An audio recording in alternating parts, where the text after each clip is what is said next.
Good evening. Welcome to the North Carolina Republican Senate primary debate. My name is Donna King. I'm the editor of the Carolina Journal, the news outlet of the John Locke Foundation, sponsor of this Carolina Liberty Conference.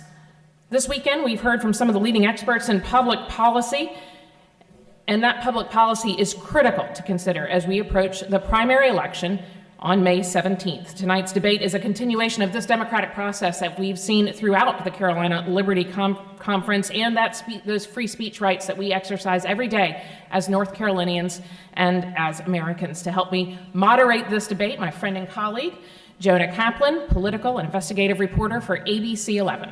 Jonah? Thanks very much, Donna. And while we have the crowd here, I want to reiterate again, this is being streamed live on abc11.com and wherever you stream, whether it's Hulu, whether it's Roku, the ABC 11 app. You can also rewatch this debate to eternity if you want. It's going to live on our streaming, as is our individual one-on-one interviews with each of the candidates and the presumptive Democratic nominee, Sherry Beasley, as well. This is a debate. It's not a three-way interview. We're going to ask the questions. They're going to talk amongst themselves, hopefully. We ask the questions. How they answer, that's up to them. How you evaluate those answers or non-answers or responses, that is entirely up to you as the voter and for you to decide your priorities heading into this election.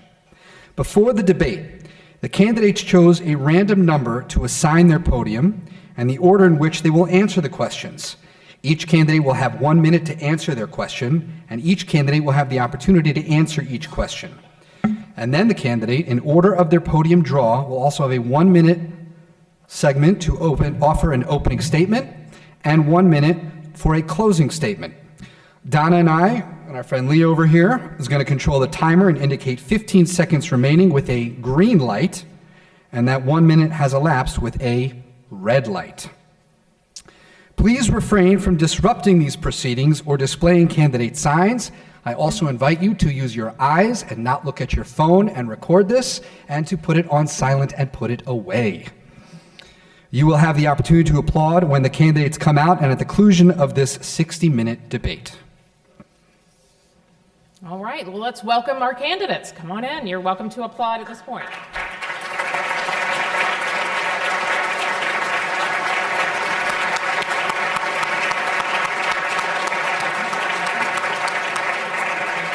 Welcome. Thank you for coming.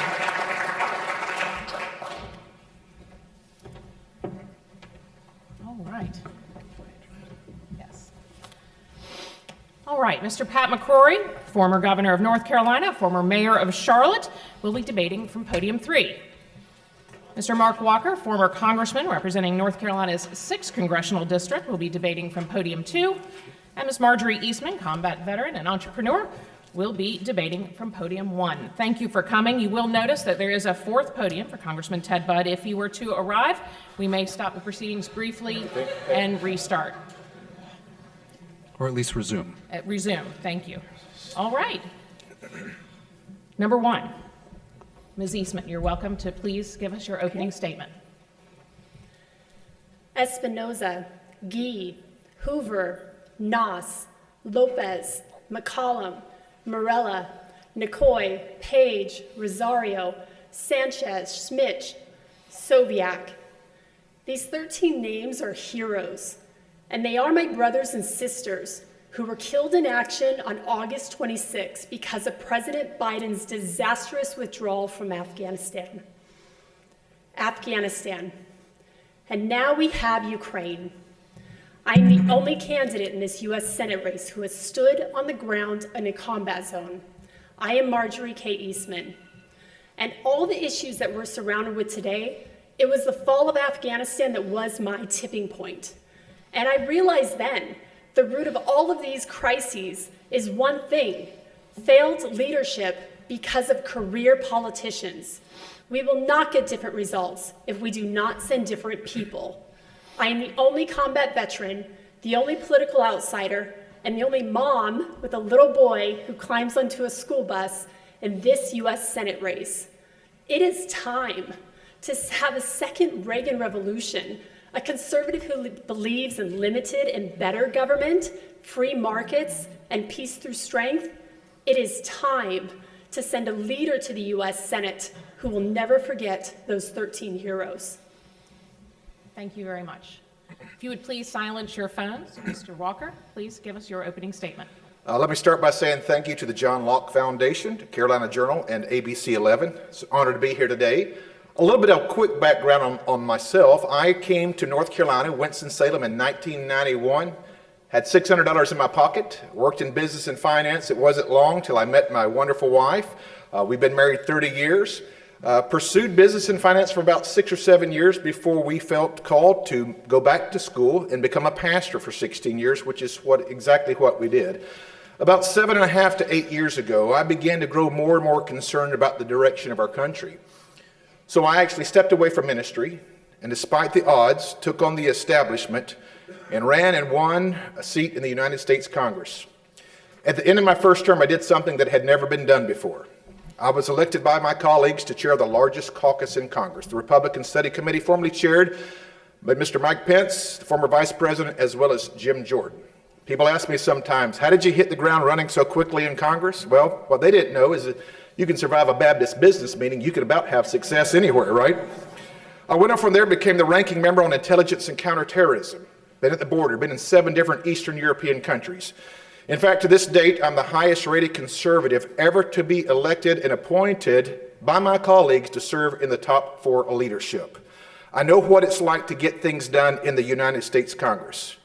I completed my 6 years, and I can stand before you and tell you this, that I am the highest rated America First candidate in this race.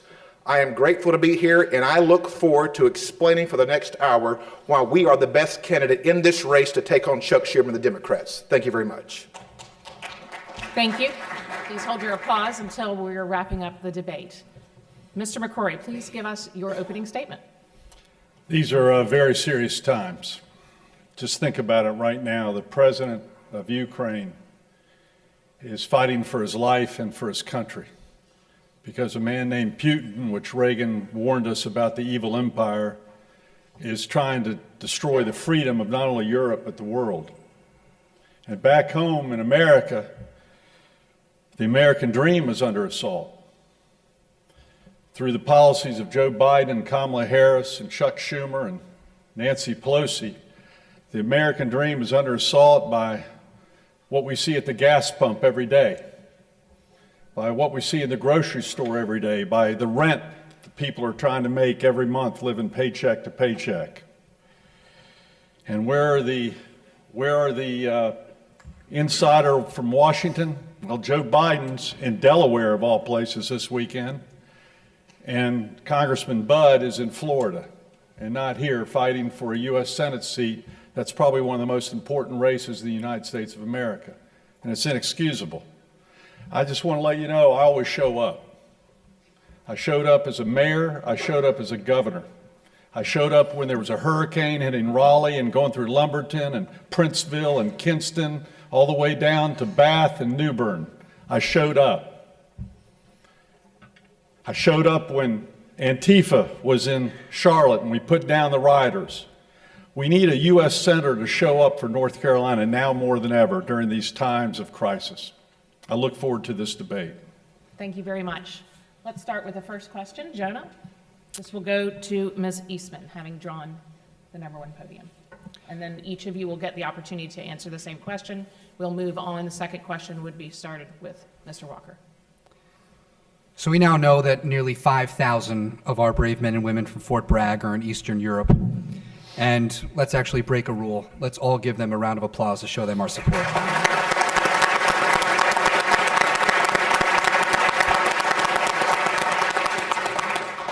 They are in Poland, they are in Germany, and President Biden, along with leaders of our European allies, have announced a series of sanctions. What should your role be as a senator in this crisis, and what should the U.S. Senate be doing right now? First of all, thank you for that and giving our service members a round of applause and doing that. As a service member, that means a lot to me, and especially as a service member who was deployed and activated out of Fort Bragg about 20 years ago, as was my husband. So yes, let's talk about this, because America has a role and a responsibility. Number one, Putin is a thug. This was unprovoked and unjustified. Sanctions, absolutely. Let's double down. But let me say something about sanctions. They don't work after the fact and a dollar late, dollar short, right? Day short. So this is what we need to do. We need to make sure we have military assistance right now in Ukraine and make them the steely porcupine that Russian bear cannot digest. And we need to call on all oil-producing countries right now to ramp up their production, drive down costs, so that Putin does not get rich off of this war. That's what we need to be doing. Thank you, Ms. Eastman. Mr. Walker. Yeah, I'm the only candidate on the stage or in Orlando, Florida, that has met with and sat down with prime ministers and parliaments all across Eastern Europe, 6 different countries, several that border Russia. I know what they tell me. They tell me 2 things. 1, Putin can never be trusted. He's all about world dominance. Number 2, he doesn't react until he smells weakness. And I'm afraid during this administration, as we've seen the debacles in Afghanistan, he smells weakness at this point. We can't just talk or call upon people to do something. We have to lead and do something. We have to put sanctions on SWIFT. 200 different countries use that, not as their banking, but in their telecommunications. When we used it on Iran in 2012, it reduced their economic impact, the revenues, 30%. Russia, right now, 40% of their oil and gas is their entire economy. We have to go after Putin directly. We have to make sure that we can do what we can without putting our men and women in harm's way. Mr. McCrory. In addition to the points said, as the next U.S. Senator from North Carolina, I think we also have to tell our U.S. corporations to stop doing business in Russia today. Whether it be Microsoft, whether it be Apple, whether it be Pepsi, which was Khrushchev's favorite drink in the 60s. We have to tell them to shut down their businesses in Russia right now. The largest McDonald's is in Moscow. Shut it down. The second thing we need to do is we need to reverse the disastrous Biden policy on energy, especially with regards to natural gas. Joe Biden wants to get rid of all natural gas in 8 years. In 8 years, he wants to get rid of our greatest natural resource. And guess who would be the largest supplier of natural gas then? Putin. It's like one big gas station in Russia. That's the only thing they have to supply and fund their military is natural gas. Reverse Biden's disastrous energy policy starting today. So that's a good transition into a question about inflation and about gas prices and about what legislatively can be done. Let's remember, it's the legislative branch that writes the laws, not the executive branch, not the judicial branch. So you were sent to Washington. What can be done legislatively to bring down the cost, not just of gasoline, but everything in the supermarket, consumer goods, and the cost of living here in North Carolina? Thank you for the question. I believe it was Milton Friedman who said inflation is taxation without representation. I've been on the legislative side, and I've led. As the chairman of the Republican Study Committee, we put a balanced budget that would balance in 7 years. I'm the last member of the United States Congress to negotiate a House floor vote on a balanced budget amendment. Sadly, that day, of the 241 Republicans that were present, only 191 of them voted for it. Until Republicans get serious about fiscal responsibility, there is no future when it comes to our children and grandchildren. If you add that to it, we've just talked about national security, you can draw a direct line. This impacts people, potentially $6 and $7 gas, the price of milk, the price of goods. These are real kitchen table issues. And when I get a chance to continue my service in the United States Senate, these folks will know that I will not only be a fiscal responsible person, I will be a warrior that stands up for these issues.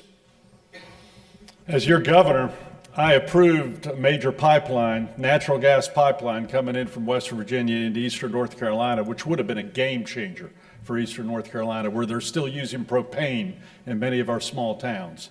Sadly, the Biden administration and sadly the Roy Cooper administration didn't fight hard enough for it, and the extreme environmentalists killed a major natural gas line right here in North Carolina, which would have gone down into Georgia also.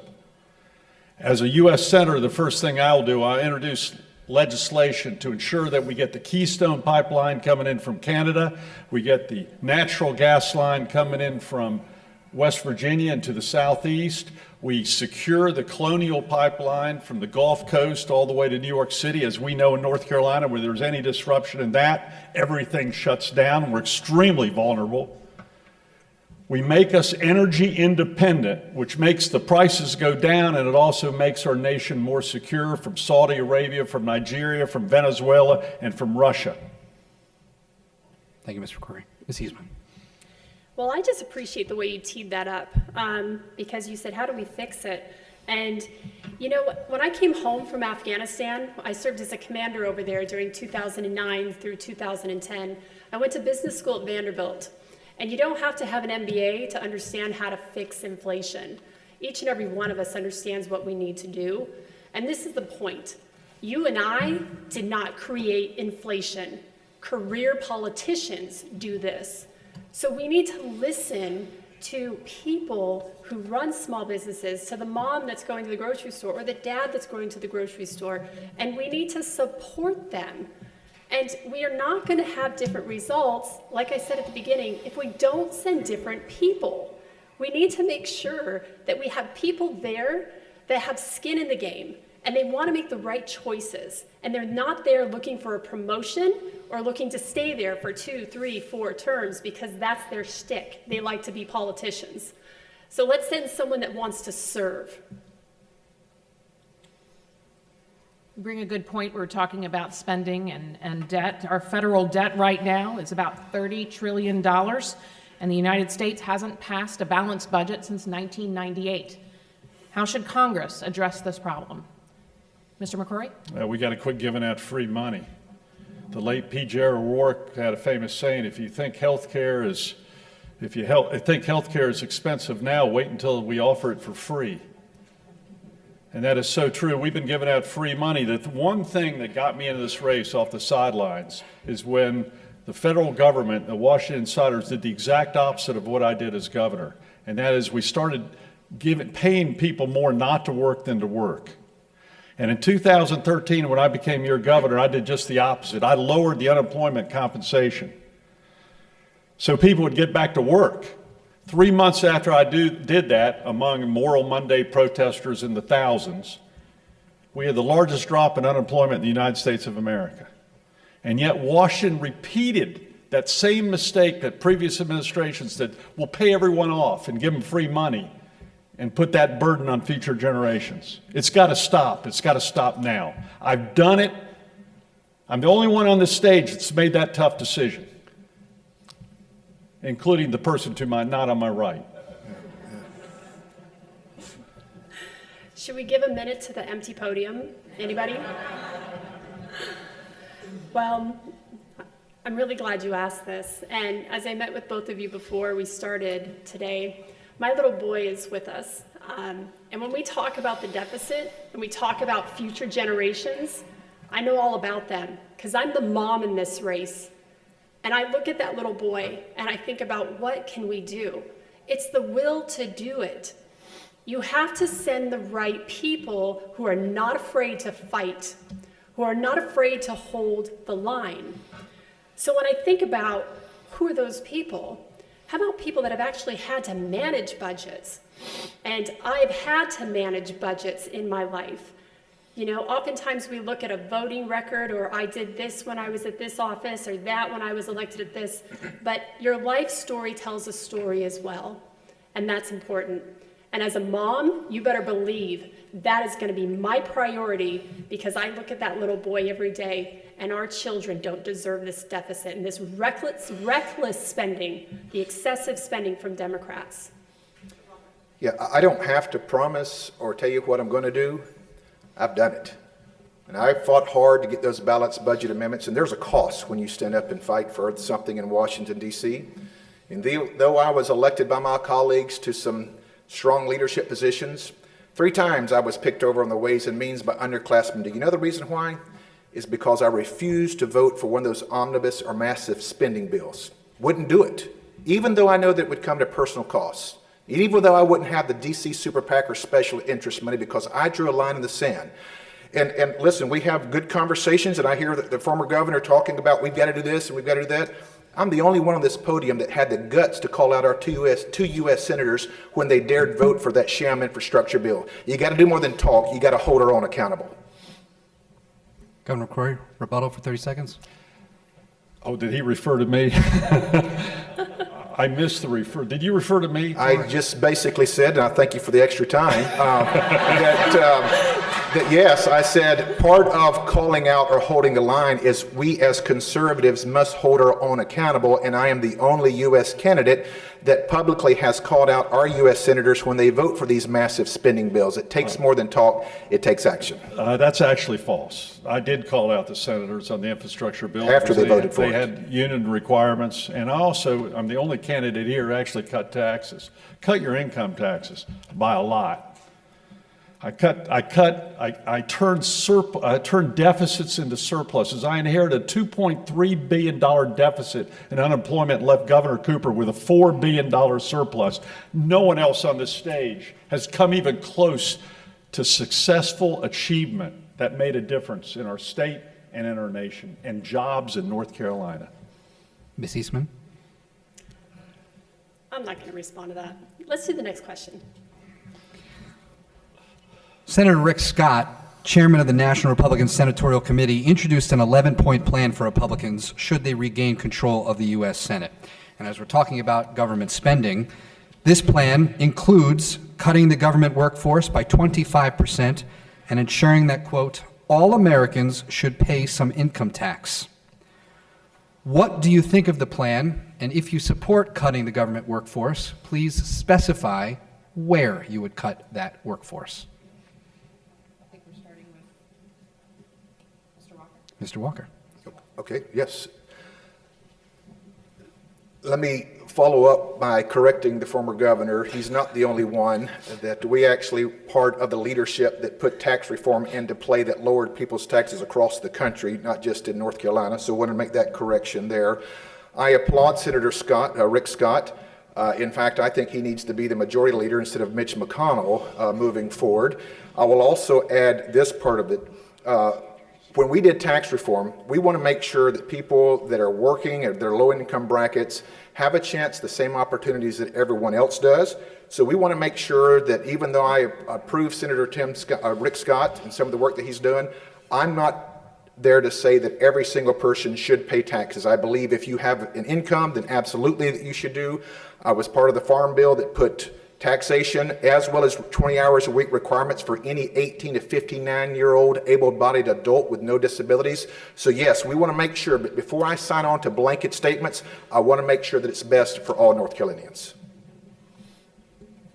Mr. McCrory. Well, first of all, Rick Scott's a good friend of mine. He and I served as governor together. He's a great governor of Florida, and he's a great U.S. senator at this point in time. But what we don't need to do is talk about the need for more income taxes for anybody at this point in time. The problem is not needing more money. The problem is spending. And I've given you an example of giving free money out to everyone. I do know this. There's still a lot of fat in the bureaucracy. There is, as Donald Trump often mentioned, this bureaucracy. And I know it as a governor. I knew it as a mayor. And you've just got to start. When I became governor, I found people working in the unemployment division on unemployment. I found people that hadn't shown up to work in 3 months or 5 months or 6 months. We had to go hunt them down. There is a bureaucracy in every large organization, especially government, which you've got to toss out the non-productive people and demand more efficiency. And I did that as your governor in reducing spending in many areas and also reducing a lot of corruption that we had in DOT. Ms. Eastman. So it's so funny, both of these guys are like, well, I know Senator Scott, and he's my good friend, and this and that. But you know what I want to say about Senator Scott, which is really amazing? He's one of the 17 senators that's a veteran. And I know him too, by the way. And let me tell you about veterans. The last time we had a combat veteran as a U.S. Senator here in North Carolina, he served in World War II. It is time to send someone that has that boots on the ground wisdom in dealing with these issues. And I am glad that Senator Scott said, hey, I have a plan, because he's a businessman. I'm a businesswoman. I have a plan too. I like that. That's exactly what we should be doing. So yes, we need to be cutting taxes, not creating them. And when I say limited government, I mean, that's the idea. Yes, let's cut. We need limited government. So Senator Scott's a great person, isn't he? I don't think he's endorsed anybody, Yeah, I know, you guys are working on it. including his great friends. The other Senator Scott has, he's endorsed us. Mr. Walker, you just endorsed, Yeah. sounds like you just endorsed Senator Scott of Florida for Majority Leader. 30 seconds for you, why you think that, and then 30 seconds to the other candidates, who you would support for Majority Leader in the Senate. Look, all four candidates were asked the question the other day. I'm the only one that came out and said Mitch McConnell's wrong. Former governor 2 weeks ago said he agrees with Mitch McConnell. The problem is we're here talking about all this stuff that has to change. How are you going to change something unless you put new leadership into the pipeline? You just have to call it out for what it is. I don't think that Mitch McConnell was very happy the night on the House floor. I had a night that I called Get Moving Mitch. We've got to be able to stand up and do what we have to do to make sure the change is brought in this country that's needed. Mr. McCrory? Mitch McConnell brought a change at the Supreme Court working with Donald Trump that we desperately needed, and without his legislative skills, it wouldn't have happened. And thank God for the new majority in the Supreme Court, which we might need to finally get our election going right here in North Carolina. We need to, and this Supreme Court justice that, the very liberal Supreme Court justice that Biden just nominated, I would work with Mitch McConnell to ensure maybe we can get some Democratic votes to go, she's too radical for the United States of America and far too radical for North Carolina. Ms. Eastman? Well, I met with Mitch McConnell, Leader McConnell, before I announced my candidacy, and he and I have one thing in common that we want to be laser focused on, and it's winning this seat and keeping our state red. So I'm in complete agreement with that. As far as how I'm going to vote for leader, well, I look forward to doing that because we do that every 2 years. And I'm going to go back to what Senator Scott said in his plan, because it's getting to a little bit of what these guys are also talking about, term limits. He also had in his plan that we need to have term limits. And that's what I did an honor pledge for day one. 2 terms and I'm out, just like George Washington. Because we need people that want to go there to serve a toward duty, not to go put up a tent and make it a Thank you, life Ms. career. Mr. McCrory, you mentioned President Biden's recent Supreme Court nominee. If you were in the United States Senate, what criteria would you use to consider this nomination? What questions would you ask? What are you looking for? Is it policy leaning? Is it party? I'm looking for someone who follows the Constitution. I mean, the founders of our Constitution were brilliant, the separation of powers. The Supreme Court's supposed to interpret the law, not make the laws. And sadly, a lot of the liberal justices, both current and past, try to make laws as opposed to interpret the law. And based upon the record that I've seen of the justice that was just appointed by Joe Biden, is she has a record of trying to make law as opposed to interpret the law. If she wants to make law, go run for the legislative branch. That's their responsibility. Go run for the executive branch if you want to then implement the law, which Joe Biden is not doing at our border right now. We're supposed to uphold the laws and Constitution of the United States of America. I've taken that oath as a governor and a mayor, and I hope to do it as a U.S. Senator, but Joe Biden is not enforcing the laws of the border of our immigration, and he's got to start now, because he's breaking the Constitution by not enforcing immigration laws that are on the books. Mr. Walker. I was giving a speech when a group of Black Lives Matter came in and interrupted the speech. So I engaged them. They asked questions for some time, and they finally said, you seem, or at least talking about all this inclusivity, tell us what your staff looks like. So I began to name them one after one after one of different people of color, different minority communities. But I said this, I said, you know what? I didn't hire them because they were black or brown. I hired them because they were the best. I just looked in more places. When we have Joe Biden, who is selecting people at the highest court in the land based on the stereotypes or predisposed criteria, I find that problematic. Doesn't mean that we don't celebrate You're looking at the guy, the only member of Congress that's won the United Negro College President's Award. I'm very proud of that. But we have to put the best people in the best positions across this country to keep America the great sovereign nation that it is. Ms. Eastman. I would say you found something we all agree on pretty consistently here. We want the next person that serves on the Supreme Court to be someone that follows the law and doesn't interpret, follows the Constitution.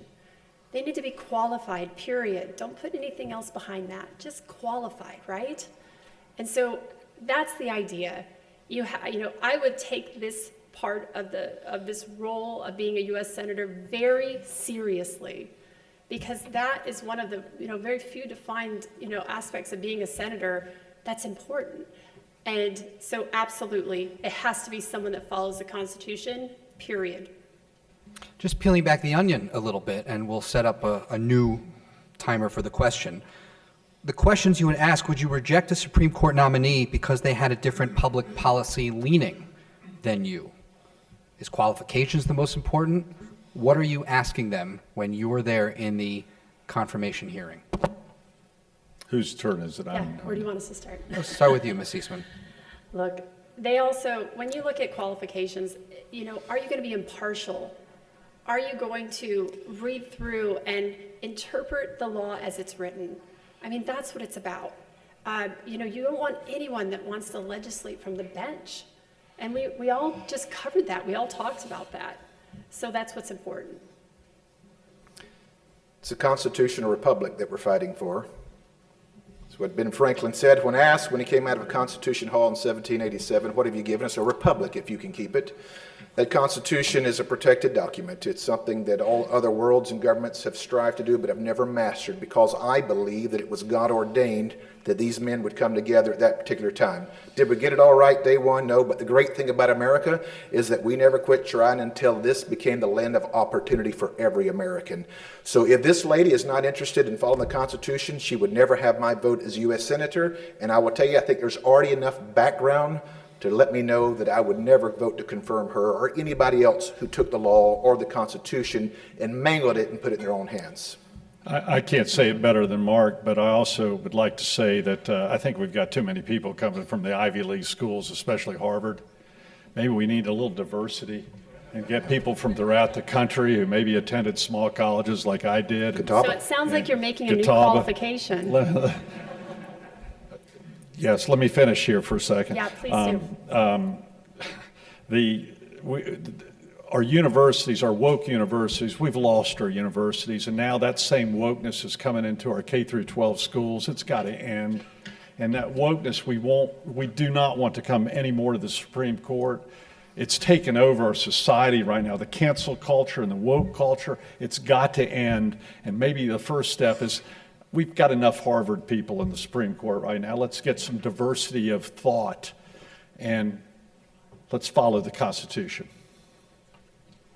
Thank you.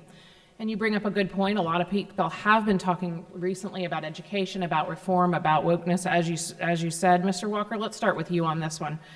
From kindergarten to college, decision rights over public school experience are being debated around the country, from curriculum to the culture in the classroom. Is public education ripe for reform, and what role could Congress play in that process? Yeah, it's been ripe for reform for about 60 years. That's when the indoctrination stuff began into the minds of our children, creating a generation who believe that government is their end-all for everything or any adversity they could have in life. And the only person, as we've talked about several times, authored the A+ Act. I got it to the House floor in my second year in Congress. I was told I could never get enough votes to even get it to the House floor. Had 191. I needed 218 for it to pass. Our own Republican legislator chairman voted against it. I was disappointed with that. Here's what it said, is that it would strip away every single bureaucratic decision making. Not any of the funding that comes, about 10% comes from the federal to our state for education.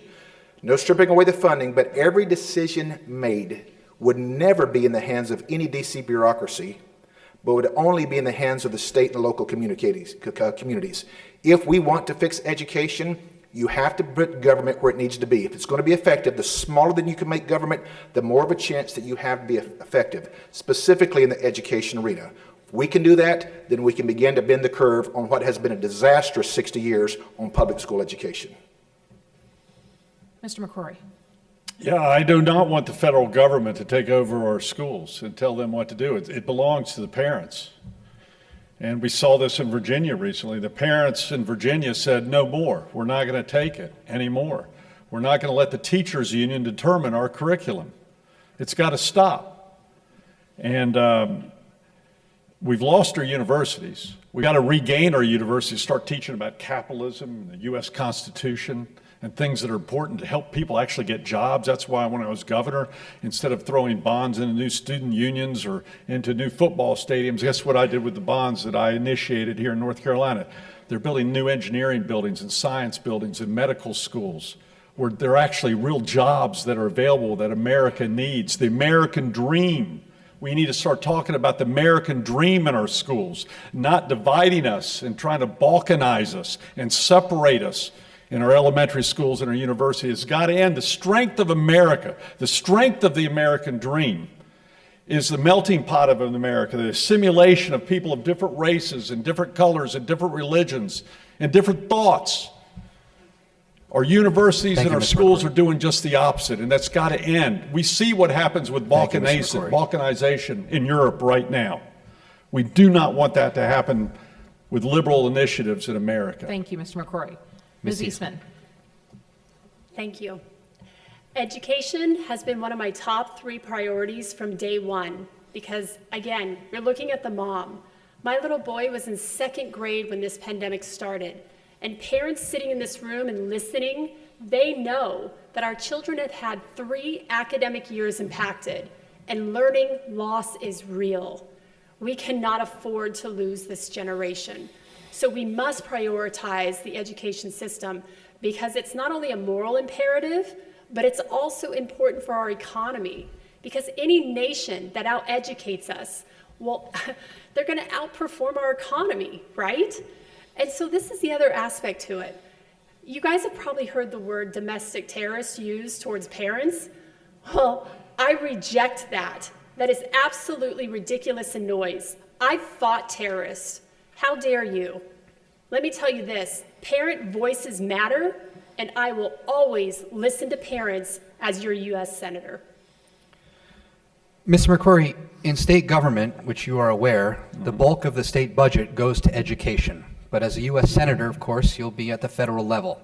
My question for all of you, what is the role of the federal government in education? And what legislation would you write as a U.S. Senator from North Carolina related to education? First of all, I want the role of the federal government to be very, very small, if at all. If anything, I want to make sure we don't give grants. There are a lot of federal grants given out to primarily universities and some other types of schools. We want to make sure the grants are spent on things that actually help our kids get jobs as a part of indoctrination, which is happening in a lot of our university campuses right now. We got to encourage at the federal level more choice. As governor, I was one of the leaders of having charter schools and home schools and more choice and opportunity scholarships that are not just reserved for public schools, traditional public schools. I did that as a governor. I have my teaching degree, by the way. I got my teaching degree. My goal was to be a teacher. And now what we need to do is we need to protect our students and the parents from these types of indoctrination and get them to learn the basics and get them to have the skills necessary to get a job, especially when employers right now throughout the United States and especially North Carolina can't find qualified people to take their jobs. It's one of the biggest challenges we have in the United States right now. Our schools have got to get back to teaching skills. Thank you. Ms. Eastman. Well, I agree with you, Governor, that the government does not need to be in all of our local decisions. We need to have limited government. But there is a role. There is absolutely. And where I think that our U.S. Senator needs to put some weight and lean in is civics. We need to make sure our children are being taught nonfiction, not CRT.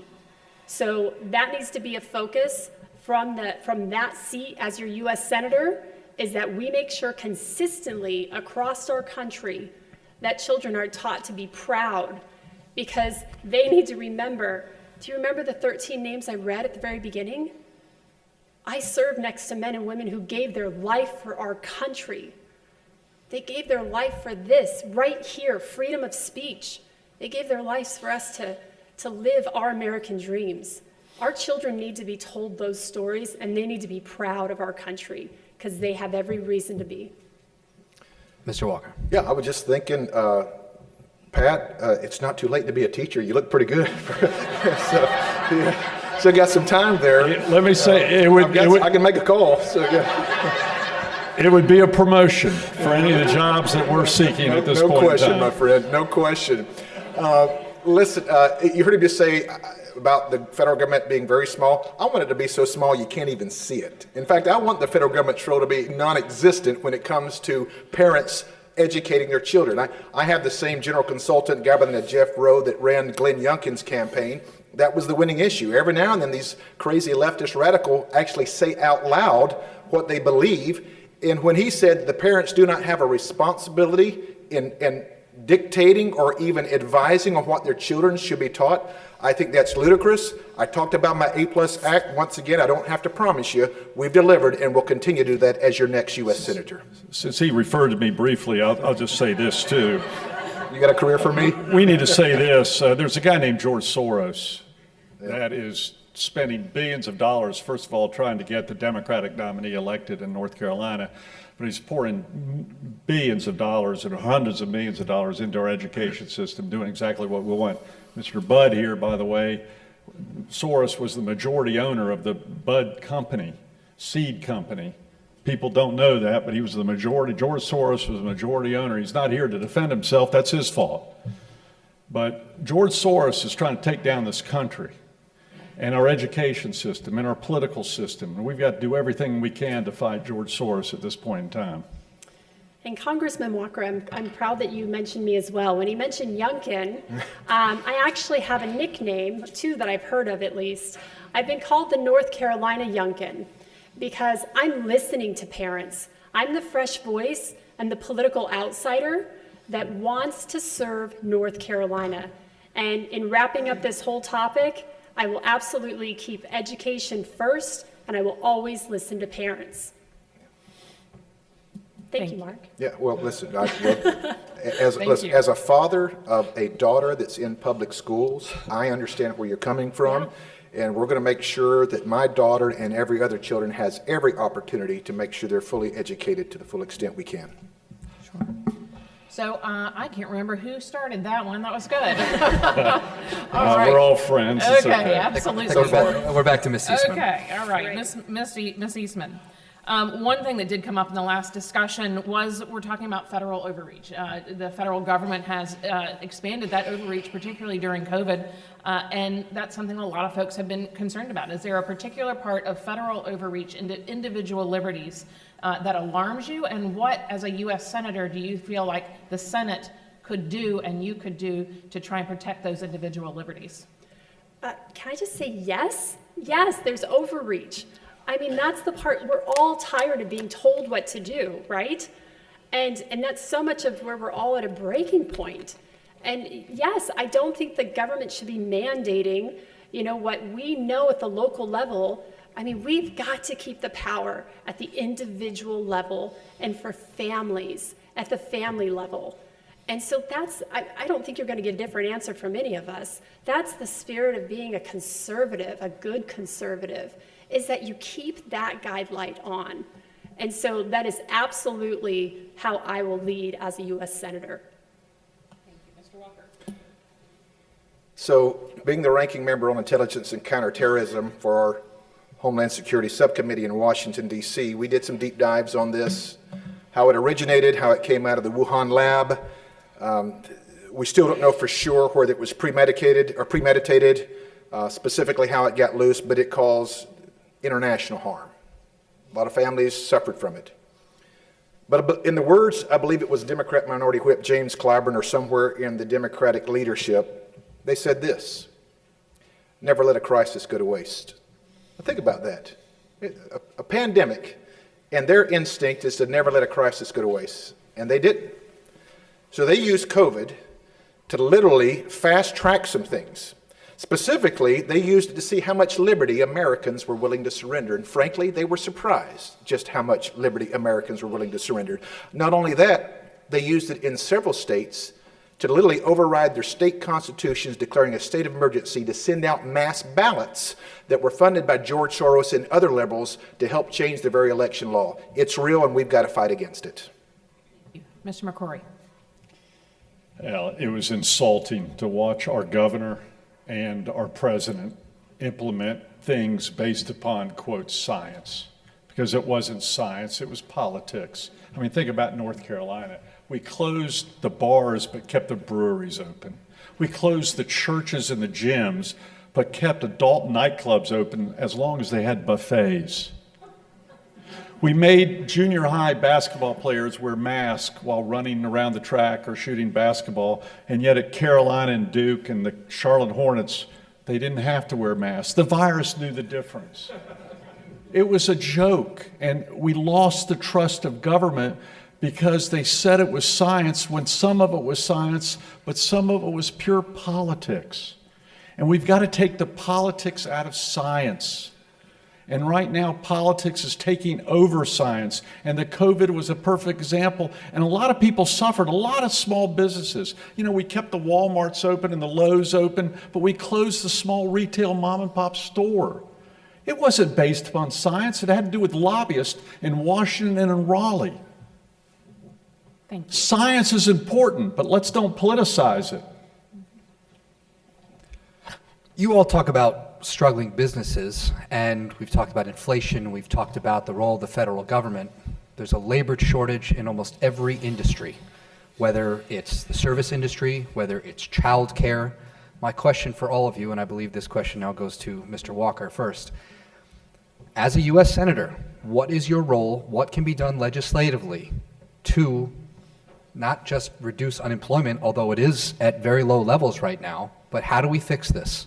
And how do we get more people working in the jobs that need to be filled?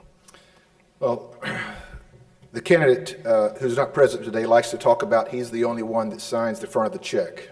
That's not accurate. And when I sign the front of the check, there's not two names, there's just one name.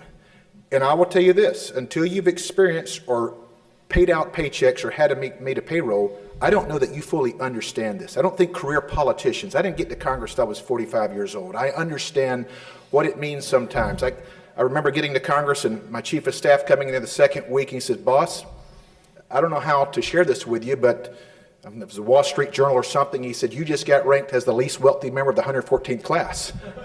Look, that's who I am, right? But making sure these folks, you know who's been hit through a lot of this is our farmers. When President Donald Trump, Kristi Noem, Ron DeSantis, and myself worked to make sure our farmers were protected, only Ted Budd voted against these farmers. I want people to look that up. He said, you know why he had to do it? Because his DC super PAC scored against it. They called me and told me to vote against it. They called Mr. Budd, told him to vote against it. He had to vote against it. I stood with our people because I understand how important small businesses are. Mr. McCrory. Let me tell you what I actually accomplished. We saw there's a shortage of truck drivers and medics in North Carolina. So what did I do? I saw a lot of people coming home, and I commend you for your military service coming home from Afghanistan and Iraq. Guess what I did? I found out a lot of them knew how to drive trucks, but we required them to go back through truck training and go to school to learn how to drive a truck. But I said they already know how to drive a truck in very difficult circumstances, even worse than some of the North Carolina roads. They know how to drive a truck. So guess what we did? We passed a law. I initiated that law to go, you don't have to go through training if you just test out and prove you can drive a truck. The same thing with medics in the military. I went to Fort Bragg and kicked off this program where a lot of young 30-somethings were leaving the military after the service, and instead of making them step away from work and put money into our education, they got a job right away, a certificate. This is the common sense thinking we need in Washington, D.C. Ladies and gentlemen, I want to bring a movement for common sense to Washington, D.C., now more than ever. Thank you. And this is the common sense examples that I've done it. Thank you, Ms. Eastman. Well, I agree. Veterans are not afraid to work. And we're also not afraid to do tough things either. So to your question that you asked, You know, during the weeknight, when my son finishes up homework, sometimes we sneak away to Chick-fil-A and we'll go get a chocolate shake. Now we're And agreeing. A couple of months ago, we went there and I pulled up, and in the parking lot, there were no cars, so I knew what was going on. But my little boy said, well, Mom, let's go and knock on the door. Maybe there's someone there. So we get out of our car, and I go to the door, and like so many of us, there was that paper taped to the front that said, due to shortage of staffing, our hours have changed. Have we seen that? We've all seen that, right? My little boy turned to me and he said, Mom, I hate the pandemic. And I said, I do too, hon. And how do we fix this? The story is this. We have to do the hard work, and we have to be fiscal conservatives again. And I will be a fiscal conservative that is not beholden to anyone, because I'm the political outsider, and I don't owe anyone anything. Thank you. Mr. Walker? Yes, I think I started this question, but I'm happy to go back again. Yes. Yes. I have the follow-up question, which is, look, in our own honest report, guy, you in our own reporting at ABC 11, when we're talking with the business owners, whether they're restaurants, whether they're trucking companies, whether they're childcare facilities, wages, they say, is a big reason why people are not taking these jobs. 30 seconds to each of you. Do you support raising the federal minimum wage? And if so, to what? Mr. Walker. Sure, happy to start. I have a friend of mine who ran a yogurt shop there in Greensboro, North Carolina, and he paid what he thought was a fair wage, $7 or $8 an hour. And it's a ma and pa store, about 5 or 6 employees. If you were to come in as a federal government and you were telling him that you're going to have to go $12 or $15 an hour, there would be no yogurt shop. Talk to Seattle about mandatory minimum wages. It's ruining small businesses. So in the 30 seconds that I have, my time is already wrapping up. No, I would not vote for a federal wage increase. I like to leave that up to the free markets. Mr. McCrory. I've always believed the minimum wage should increase slightly based upon the cost of living, like we do other types of benefits. Very small increases based upon the cost of living, because I am listen, right now no one's paying the minimum wage. We can't find people to take $20 an hour jobs because the government was paying them more for not working. I have employers who say, I can't find people no matter what I pay them, because I'm competing against our own government. And that's what I stopped in the state of North Carolina. And then I see 5 years later, both Republicans and Democrats vote for legislation to pay people more not to work than to work. Ted Budd, in fact, Congressman Budd, is the first recommendation he made as a U.S. Senate candidate was to pay people using unemployment money to go back to work. Thank you, Mr. McCrory. He was growing the nanny state. Thank you. This is the craziest idea I've ever heard. Do you want me to And some interrupt so I Republicans can almost start? voted for it. Ms. Thank you, Eastman. Ms. Eastman. So, what was it? 20 years ago, it was about $2 difference in the minimum wage. That's not keeping up. But does the government need to come in and, no, we don't need more government. We need to be free market Republicans, and we need to empower businesses. That's how we fix this. Is the current minimum wage a living wage? No, it's not. That means we need to figure out ways to empower businesses, small businesses, large businesses. That's how we operate as conservatives. Thank you. Mr. McCrory, I believe you have the first one for this next one. The John Locke Foundation did a survey of the top policy priorities for Republican primary voters. Election integrity was listed as among the top issues that North Carolina Republican primary voters were interested in. North Carolina Senator Tom Tillis is part of a bipartisan group that's supporting the Electoral Count Act, reforming it, and those reforms may include things like potentially raising the threshold for challenging election results, giving poll workers additional protections from harassment. Some of those features are in that act. Do you support a reform effort, and what would your priorities be if you were in the Senate and on that negotiating team? Well, first of all, we need to be role models on integrity, and as a city council member, I need to tell Marjorie also, I know you're new to North Carolina and you're also new to the Republican Party, but we have a tradition in North Carolina that we need to continue, and that is this, that we have a lot of part-time politicians, cities, council members, county commissioners, school board members, which we need Republicans to run for more now than ever. So we need to keep that tradition in North Carolina to allow people to keep their jobs and work part-time in cities and towns across North Carolina. That is not a career politician. That is a public servant. And I was proud to do it as a city councilman and as a mayor. My gosh, we need more people to do that. And that's where integrity is set. And I'm proud of my record integrity. Yes, I would support those efforts, and I look forward to reviewing them. So I'd like to have my rebuttal now. Real quick. 30 seconds. Governor, you can refer to me as Mrs. Eastman. And next, did you serve in the military?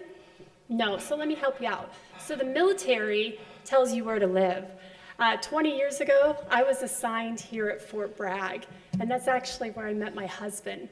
And the military moved us all around since, and we knew this would be our forever home. We were actually stationed in Texas at one point, and they have these bumper stickers that say Native Texans. They're very proud. And I saw one once where Native was crossed out and it said Texan with the flag, and underneath it said, "Cut me some slack. I got here as fast as I could." Well, when my husband retired from the military, we were proud to come home to North Carolina because we fell in love here in 2002 and 2003. And I'm proud to be a North Carolinian, and I find it particularly insulting that you want to go there. That's very disappointing. Thank you. Well, we welcome you to the Republican Party, and I'm proud of your, Okay, so I'm I'd proud like of my your second service too. rebuttal. You have 60 seconds to answer our question. Listen, You can use the time however you want. I don't know what she said. So my second rebuttal, I think we're don't know limiting what you're it to getting one at, but let rebuttal. me One give you a little rebuttal. bit of education there. Ms. Eastman, So- we're limiting it to one rebuttal. You So have he your hit me 60. twice, You have your so 60 I'm seconds. not allowed to talk about You how have I'm your a 60 Republican? seconds to answer our question. You may use that 60 seconds however you like. I'll do that. So when I was in college, I registered as a Republican, and I was proud to vote right away, my first time voting. And when I joined the military after 9/11, when our country was attacked, the last 20 years, I'm the one that served in combat here.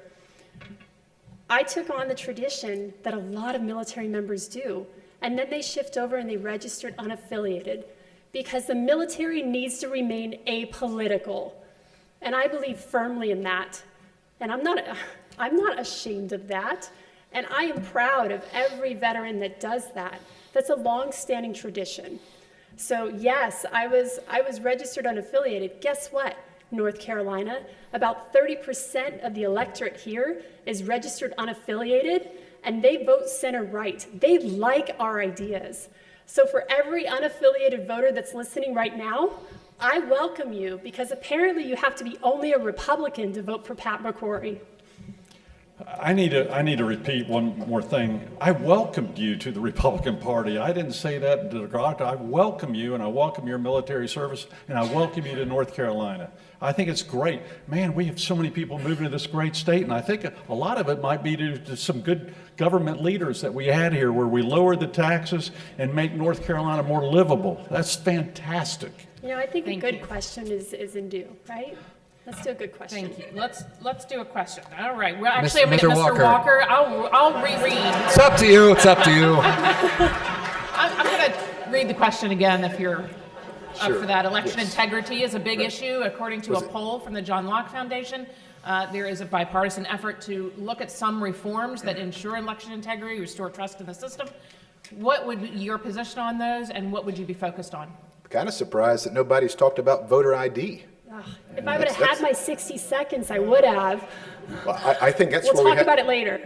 I think that's where we have to start, is make sure that people show up. You know, it's interesting that I find that when we talked about COVID being fast-tracked, Congressman Budd, in January of last year, signed a piece of paper saying that he was pushing back. He would not accept the electoral votes that were signed off in 6 different states. 3 months ago, he was asked by an AP reporter this question: Mr. Budd, was the 2020 election fair and square? He said, yes, Joe Biden is the legitimate president. He said, the reporter followed up with him and said, kind of surprised. He said, so you're saying that Joe Biden won by 7 million votes? He said, yes. This is the guy that's endorsed by President Trump, who's supposed to be out there fighting for us, who the first tough question folds up like a cheap suit. You have to have warriors willing to stand up and fight for this. Look, there's no question that mass ballots were mailed out in multiple states that we will never know who filled the ballots out, who collected them, and sure as heck who mailed them in. And I'm not afraid to say it. We've got to make sure election integrity is on the ballots this coming year.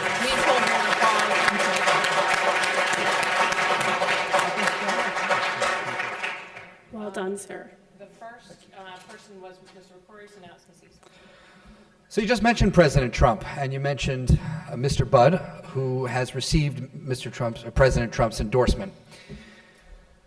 You all want to beat him in the primary, which means that endorsement seemingly would be up for grabs. Excuse me, we want to beat each other. And it's I nothing- want to beat Sherry Beasley for the record, and I will. I want to be the nominee that serves the people of North Carolina. What is the role that President Trump and President Trump's policies should play in this election? Ms. Eastman. Where are we starting now? Is it me? Yeah. Ms. Eastman, Great. please. Well, did you guys like the policies of the last administration? Because I thought a lot of them were pretty good. And we need to get back to that and get our country moving forward. And anyone that wants to support me and they believe in my message and they believe in the messenger, well then guess what? I'm Ronald Reagan's big tent. I invite you, let's do this because of what's at stake. We have work to do. So I'm going to now talk about election integrity and use that time a little bit to answer that last question that I couldn't get to. I want to focus on three things. I have a national security background. I'm the only one that has that background and that expertise on this stage and in this race. We must have voter IDs. Governor Cooper, he vetoed it when we, North Carolinians, said we want it. So we need to make sure that's a priority. Number two, rigorous audits always. And number three, we need to make those systems here in America. The most classified and sensitive equipment that I used in combat, it was made here. We need to make sure that those that are counting our ballots, it's made in America. Mr. Walker. Yeah, listen, you're looking at the number one America First pro-Trump policy candidate, not just in North Carolina. We would be the highest rated U.S. Senator, 2 points higher than Ted Cruz. Any chance I had to work with the previous administration, when I was chairman of the Republican Study Committee, I picked up the phone 2 weeks after President Trump and Vice President Pence were inaugurated, and I called and I said, listen, Vice President Pence, if you'll co-host the meetings with me, we'll do two things Republicans have promised for 7 years. We'll repeal the Obamacare mandates and we'll defund Planned Parenthood. Without getting a long story, that's exactly what we did. 3 weeks later, I get a call from the White House. Can you bring your crew over? That Friday morning was the first time that this small town Southern boy ever walked in the Oval Office. But I did it. They set me next to President Trump. We shook hands because we were able to lead something. So whether it's in the past with my record or whether it's moving forward, but here's the thing. Sometimes you don't get endorsements unless you play ball. Sometimes you don't get endorsements if you're willing to be independent and never sell your voting card. Mark Walker has never sold his voting card, and that's why I'm not taking or haven't taken a single DC Super PAC dollar when the gentleman who's not here has now taken over $8 million. Thank you, Mr. Walker. Mr. McCrory. President Wright was extremely correct. President Trump was extremely correct, first of all, on foreign policy. The America First policy was right, correct, and it needed to be said. With Iran, with Israel, with China, with North Korea, with Russia. He was right on trade. To finally go, wait a minute, we can't keep treating China as a third world country. He was right on taxes. He was extremely correct on immigration and building the wall. Sadly, the congressional candidate who's second in the polls right now but didn't come, he was pro-Russia in almost every vote he made. He was pro-China. The group that's running millions of dollars of ads against me right now is a pro-China, anti-farming group that is letting you see deceitful ads and mail-outs that are uncalled for in North Carolina. President Trump showed leadership in those areas. The one area I disagreed with President Trump was his fiscal spending, especially at the end during COVID when we started paying people more not to work than to work. We should not have supported that, Republicans and Democrats. Thank you, Mr. McCrory. Thank you. In 2020, we're talking about President Trump, of course, North Carolina elected Donald Trump. elected Tom Tillis, Mark Robinson, but also Democrats Roy Cooper and Josh Stein. This is North Carolina. What makes you the best suited Republican to win a statewide election? Mr. Walker, you're up Mr. first. Walker, you first. 2020 was a big election year. 2016 was a big election year. And I consider the former governor a friend of mine. But when you are running in a statewide race and you win a supermajority of Republicans, up and down the ballot, even Republicans won in Mecklenburg County, and you don't win, it gives me some pause moving forward, whether it's 2016, 2020, or 2024. In the polling, you're looking at close to 70% of the people who have the former governor, they know the former governor, but are looking for somebody else in this U.S. Senate race. Doesn't mean that he hasn't done good things, and we applaud those things. But the great majority, more than 2/3 of Republican primary voters, even though they know the former governor, are not going to vote for him in 2024 or 2022. That's why this vote matters, and that's why you need to have people who can win. We've won all 5 elections, 3 general elections and 2 primaries. Former governor, this is the 4th time he's running. He's only won once. And I think that should give every Republican in the state of North Carolina pause about hitching their wagon to the former governor. Thank you. Mr. McCrory, please hold your applause. Mr. Well, McCrory. thank you very much for that applause. I appreciate that. I was the only 3rd Republican governor elected in North Carolina since the Civil War, and there hadn't been one elected since either, I might add. Listen, I initiated policies in the state of North Carolina not to win the next election, but to help the next generation. And I stand by every decision that I made. I fought for every one of you. I fought for every one of you. And I stood up to the values of North Carolina, and it might have cost me the election. But don't we need some people in Washington, D.C. who care more about the next generation than the next election, now more than ever? That's what I did. And I had George Soros. They went after, in my election, they had George Soros go after the governor's race, the attorney general race, and the state Supreme Court. They won all 3. They left everything else alone. We're going to have George Soros again, even despite the connections to our own Republican candidate. But it wasn't Democrats who were voting for you, it was Republicans. Excuse me, we're still speaking here. I'm proud of my work. George Foreman's one of my heroes. When you get knocked down, you get up and swing again. That's the American dream. How many of you have been knocked down and had to get back up again? Thank you, Mr. McCrory. Every one of us. That's the American dream. That's the American way, and I'm going to do just that. I did it in 2008 and 2012, and I'll do it again right now. Thank you. Ms. Eastman. Thank you very much. After 9/11, when I was registered Republican, I said, no one does that to my country. No one does that to my country. How can I help? And I joined the military, and I served, and I fought for this country.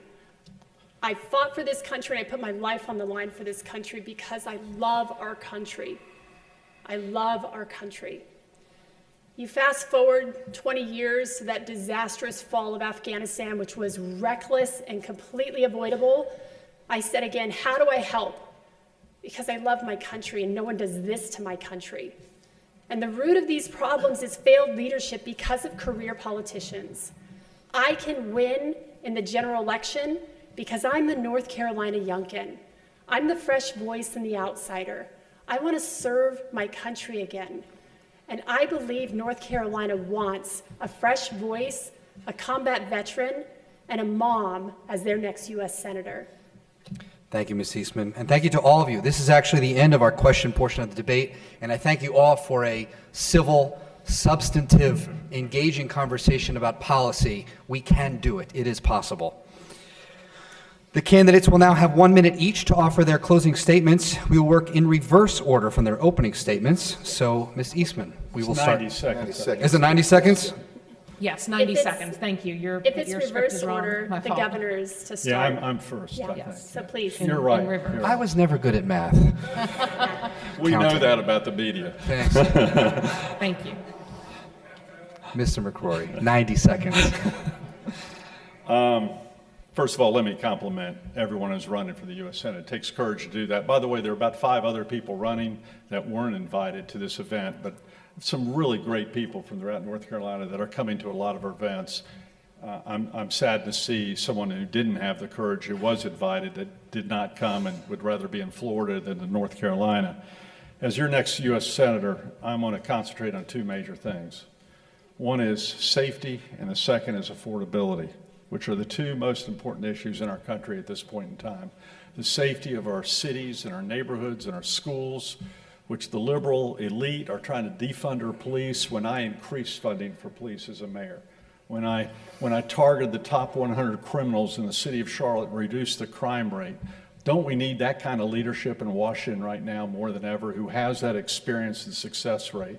The safety of our borders. We haven't even talked about illegal immigration. It's a wide open border. Mr. Budd voted against the wall. He's forgot to tell you that. The wall needs to be built. We need the wall. We need immigration law. And the third thing is the security of our nation right now. And the way we get that security is to become energy independent. And I'm going to fight for our energy independence as a U.S. Senator. This is the American dream. I am more concerned about the next generation than the next election, because we need to make sure that the people who are not in this audience, the people that are just in elementary school today, have the same opportunities that we have as Americans. This is the best of America. And I'm going to bring the best of North Carolina to Washington, D.C. North Carolina solutions to Washington, D.C.'s. Thank you, Mr. McCrory. Mr. Walker. There's a battle for our freedoms in the 21st century, something that hasn't been said today. This battle is as much about spiritual warfare than it is politics. Today, we face a new kind of evil. When Joe Biden and Kamala Harris are okay allowing migrants to come across our border, knowing that their children will be assaulted, among other things, that's evil.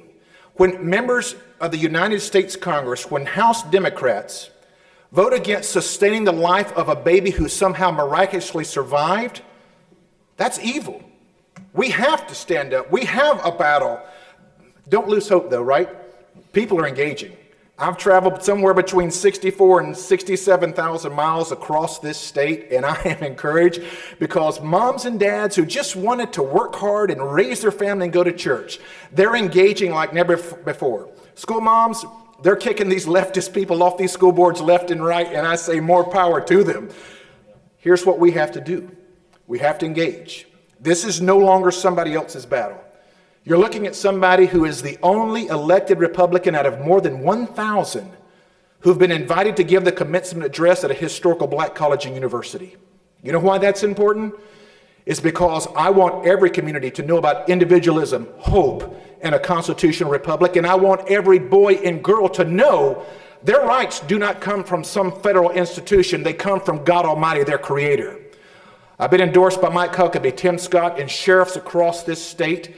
And as your next U.S. Senator, I will fight for you just as hard as I fought in the United States House. God bless you, and thanks again to all of our hosts for allowing this debate today. Thank you. Please hold applause. We're almost there, almost. It needs an amen. I'll take it. I Thank like you. it. 90 seconds well for done, Miss Eastman. Pastor. Well done.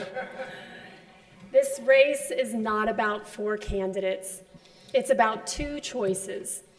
You can pick a politician, or you can pick a fresh voice and an outsider who wants to serve her country again.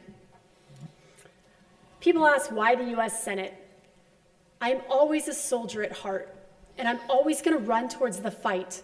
And the fight is in the U.S. Senate, where our country is deadlocked, and it's going to tip this year.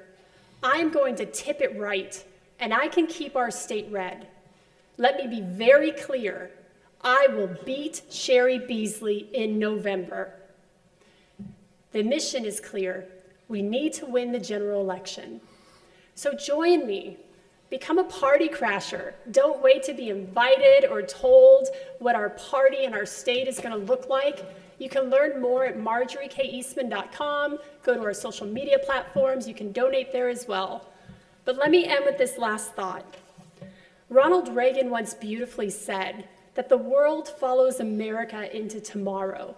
Well, I believe that the country follows North Carolina into tomorrow. North Carolina has a purpose, and so do you. We are first in freedom, and let's go be the North Star for our nation's bright future. Thank you. Thank you very much. Thank you all for being here. Ms. Eastman, Mr. Walker, Mr. McCrory. We appreciate your sharing your policy priorities with us today, and thank you to all of you for attending the Carolina Liberty Conference. I think this was a substantive discussion. And how about a hand for Jonah Kaplan and Donna King, our hosts today? Yeah. Thank you. Even John. And don't forget, everyone, including the candidates, can rewatch this debate on abc11.com and on our streaming apps. So Forever. enjoy. All right. And I think the primary is still March 17th, May 17th.